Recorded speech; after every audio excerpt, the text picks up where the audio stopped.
What if the man helping search for her already knew where she was?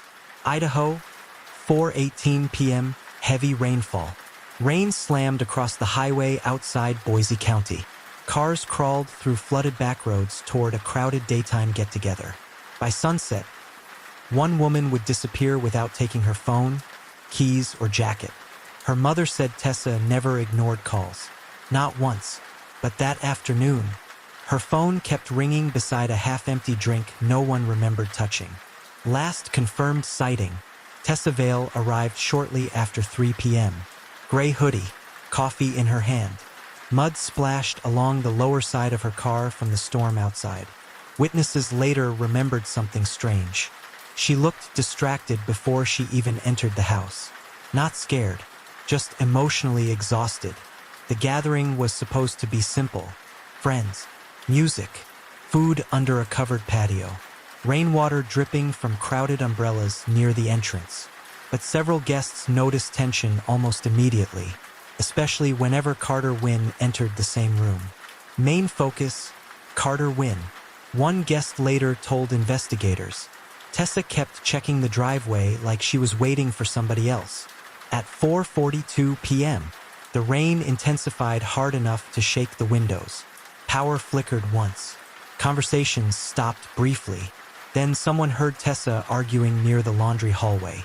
Low voice, short sentences, no screaming. But afterward, she returned holding back tears. And nobody asked why.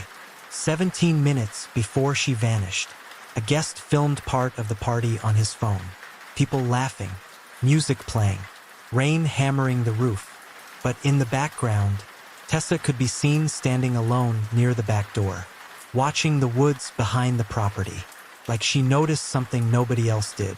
Then the recording suddenly cuts, and 4 minutes later, Tessa Vale was gone. Idaho, 4:57 p.m., heavy rain still falling. Why did everyone hear her voice? But no one saw her leave. Last 10 minutes before silence. Rain hit harder against the porch roof. People stayed inside, assuming the storm was the reason everything felt off. But Tessa Vale had already moved through the house. Not rushed, not panicked, just missing from every room she was supposed to be in. A guest opened the back hallway door, saw water dripping from the ceiling light. No sign of her. Another guest checked the bathroom. Empty, but the mirror was fogged fresh, like someone had just been standing there. Her drink was still on the table, ice fully melted. No one remembers her finishing it. No one remembers her leaving it behind. She didn't take anything. At 5:03 p.m., Carter Wynn told people she probably stepped outside for air, but the back door alarm log showed it open once. Only once, and stayed open for under 20 seconds. Who opens a door in a storm and doesn't come back through it?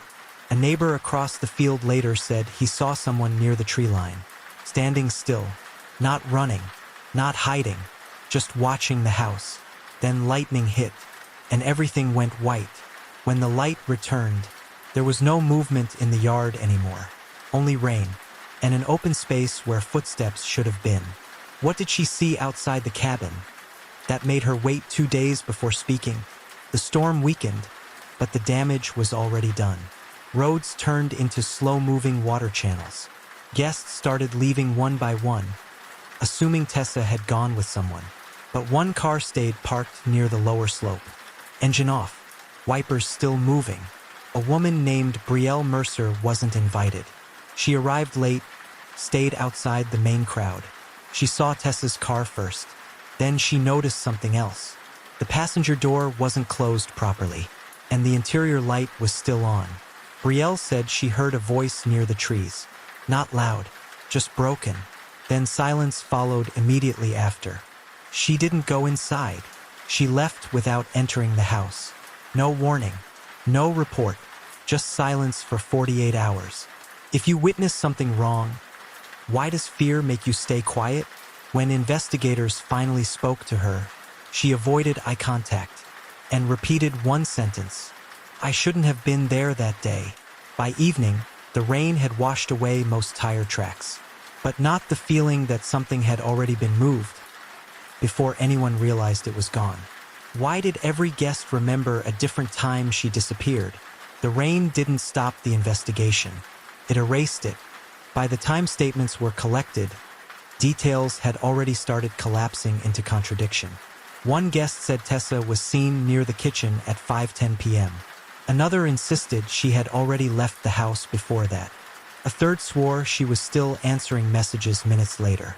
All three were confident. All three were wrong in different ways. Carter told officers she left quietly through the back, but the back exit sensor logged only one movement. Short, fast, no return entry. Her mother kept replaying her last call, but the call never connected, just ringing, then silence. At 5:41 p.m., a neighbor's security camera captured something small, a shape near the tree line, standing still, watching the house like it already knew the ending. Then the file corrupted for 37 seconds. When it resumed, the shape was gone. If everyone saw her differently, who is telling the truth? Investigators noted something unusual. The only consistent detail across all testimonies was the rain. Everything else changed.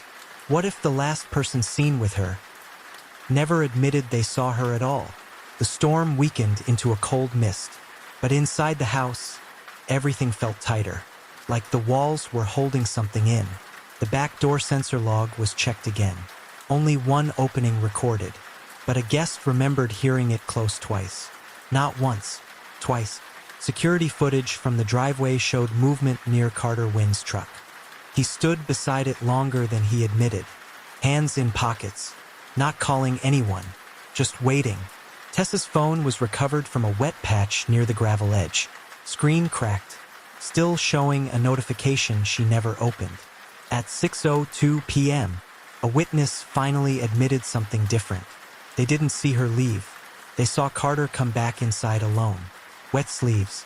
No explanation. If she didn't leave through the door, then how did she disappear from inside the house? Investigators marked the timeline again. This time, the gaps didn't feel like confusion. They felt intentional, and the rain had already washed away the last physical certainty. Why did every physical clue disappear, but the silence stayed behind? The rain finally slowed into a thin mist, but the ground told a different story. Everything had been softened, reshaped, erased. Search teams walked the back property line. No clear footprints, only blurred impressions that kept breaking apart under pressure. One officer stopped mid-step, pointed at a patch of flattened grass, then said nothing. A second sweep of the cabin revealed something overlooked. A small fabric thread caught on a broken fence nail. Dark, wet, unclaimed. Tessa's mother arrived at the scene, didn't speak, just stared at the open field like it owed her an answer. At 6:18 p.m., investigators reviewed all witness statements again. The pattern was disturbing. Everyone remembered Tessa near the house, but no one could agree on when she stopped being part of it. If she was seen everywhere, why was she never seen leaving anywhere? One investigator finally wrote a note in his file. The event did not show an exit, only absence, and that line stayed underlined, twice. What finally made the truth collapse? After months of denial, the case didn't break open with noise. It broke open with a mistake, a detail that didn't match any earlier statement. A moment someone forgot they had already been recorded. Investigators returned to Carter Wynn's timeline one last time. This time, they didn't look for movement. They looked for gaps, and the gaps finally started speaking. A revised forensic review connected multiple inconsistencies that had been overlooked. Not one clue alone, but all of them together. Carter Wynn was taken into custody after the consolidated findings were presented. This time, the contradictions didn't survive cross-checking. Tessa's mother didn't celebrate. She just exhaled like someone had finally returned something stolen long ago. The rain returned to Idaho that evening, but it felt different now. Not like hiding, like clearing. They didn't bring her back, but they finally brought the truth forward. Case closed. No version of justice can replace what was lost. But silence no longer owns her name. and the story no longer ends unanswered.